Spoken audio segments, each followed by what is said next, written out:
Nama saya Ika Putri Febrianti, D1B1212778. Saya mahasiswi farmasi di Universitas Megareski Makassar.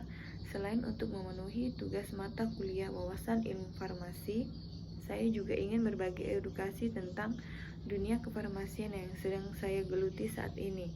Di sini saya akan menjelaskan sejarah ilmu farmasi. Farmasi ini berasal dari kata pharma. Farmasi merupakan ilmu yang dipakai pada tahun 1400 sampai 1600-an.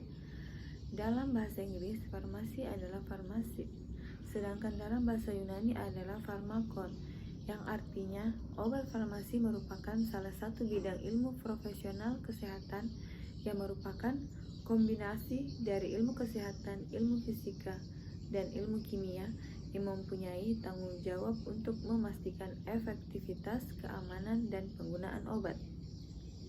Menurut kamus, farmasi adalah seni dan ilmu meracik dan menyerahkan atau membagikan obat, sedangkan farmasis adalah seseorang yang meracik dan menyerahkan atau membagikan obat. Menurut kamus lainnya, farmasi adalah seni atau praktek penyiapan, pengawetan, peracikan, dan penyerahan obat. Menurut Smith dan Knapp, seorang farmasis adalah seseorang yang telah lulus dari perguruan tinggi farmasi untuk melakukan praktek farmasi. Seorang lulusan harus memperoleh izin atau lisensi dari suatu dewan atau badan negara bagian. Agar supaya mendapat izin atau lisensi, lulusan suatu perguruan tinggi farmasi di seluruh negara bagian atau daerah disyaratkan untuk menyelesaikan persyaratan pengalaman praktek dan untuk lulus ujian yang diselenggarakan oleh Badan Farmasi Negara. Berbagai konsep dasar dan teori dalam ilmu fisiologi, patologi, farmakologi, farmakognosis, fitokimia, kimia analisis, kimia sintesis, kimia medensial, farmaseutika atau formulasi obat dapat ditemukan pada tiap zaman dalam sejarah perkembangan kefarmasian.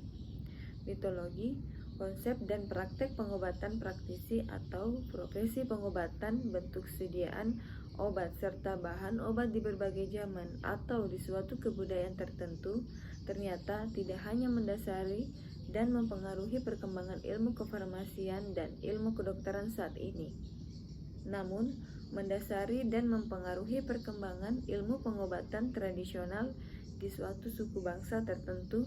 Bahkan beberapa konsep dasar masih dipakai dalam sistem pengobatan tersebut.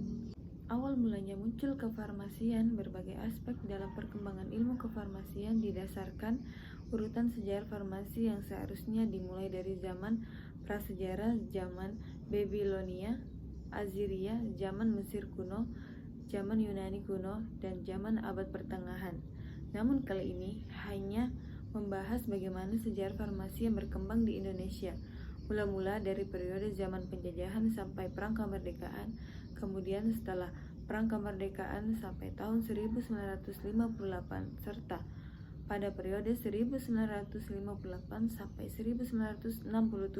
Periode zaman penjajahan sampai perang kemerdekaan, tonggak sejarah kefarmasian di Indonesia pada umumnya diawali dengan pendidikan asisten apoteker semasa pemerintahan Hindia Belanda.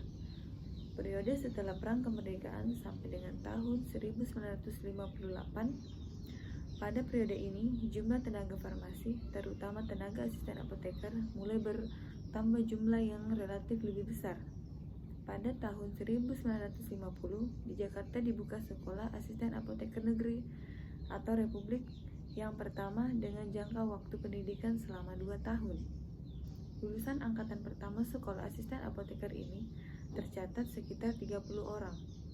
Sementara itu, jumlah apoteker juga mengalami peningkatan baik yang berasal dari peningkatan di luar negeri maupun lulusan dari dalam negeri. Periode tahun 1958 sampai dengan 1967. Pada periode ini, meskipun untuk memproduksi obat telah banyak dirintis, dalam kenyataannya industri-industri farmasi menghadapi hambatan dan kesulitan yang cukup berat, antara lain kekurangan devisa dan terjadinya sistem penjatahan bahan baku obat, sehingga industri yang dapat bertahan hanyalah industri yang memperoleh bagian jatah atau mereka yang mempunyai relasi dengan luar negeri. Pada periode ini, terutama antara tahun 1960 sampai 1965, karena kesulitan devisa dan keadaan ekonomi yang suram, industri farmasi dalam negeri hanya dapat berproduksi sekitar 30% dari kapasitas produksinya.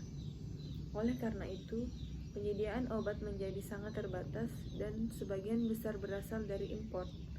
Sementara itu, karena pengawasan belum dapat dilakukan dengan baik terjadi kasus bahan baku maupun obat jadi yang tidak memenuhi persyaratan standar sekitar tahun 1960 sampai 1965. Beberapa peraturan perundang-undangan yang penting dan berkaitan dengan kefarmasian yang dikeluarkan oleh pemerintah antara lain: yang pertama, Undang-Undang Nomor 9 Tahun 1960 tentang Pokok-pokok Kesehatan. Yang kedua, Undang-Undang Nomor 10 Tahun 1961 tentang Barang. Yang ketiga, Undang-Undang Nomor 7 Tahun 1963 tentang Tenaga Kesehatan. Dan yang terakhir, Peraturan Pemerintahan Nomor 26 Tahun 1965 tentang apotek. Pada periode ini pula ada hal penting yang patut dicatat dalam sejarah kefarmasian di Indonesia, yakni berakhirnya apotek dokter dan apotek darurat. Dengan surat keputusan Menteri Kesehatan nomor 33148/Kap/176 tanggal 8 Juni 1962 antara lain ditetapkan: yang pertama, tidak dikeluarkan lagi izin baru untuk pembukaan apotek dokter, dan semua izin apotek dokter dinyatakan tidak berlaku lagi sejak tanggal 1 Januari 1963. Sedangkan berakhirnya apotek darurat ditetapkan dengan surat keputusan Menteri Kesehatan nomor 770/PH/63/B tanggal 29 Oktober 1963 yang isinya antara lain: yang pertama, tidak dikeluarkan lagi izin baru untuk pembukaan apotek darurat. Yang kedua, semua izin apotek darurat ibu kota daerah tingkat 1 dinyatakan tidak berlaku lagi sejak tanggal 1 Februari 1964. Dan yang ketiga, semua izin apotek darurat di ibu kota daerah tingkat 2 dan kota-kota lainnya dinyatakan tidak berlaku lagi sejak tanggal 1 Mei 1964. Pada tahun 1963 sebagai realisasi Undang-Undang Pokok Kesehatan telah dibentuk Lembaga Farmasi Nasional. Itulah tadi sejarah kefarmasian secara singkat yang bisa saya sampaikan. Sekian dan terima kasih. Semoga apa yang saya sampaikan bisa bermanfaat untuk kita semua.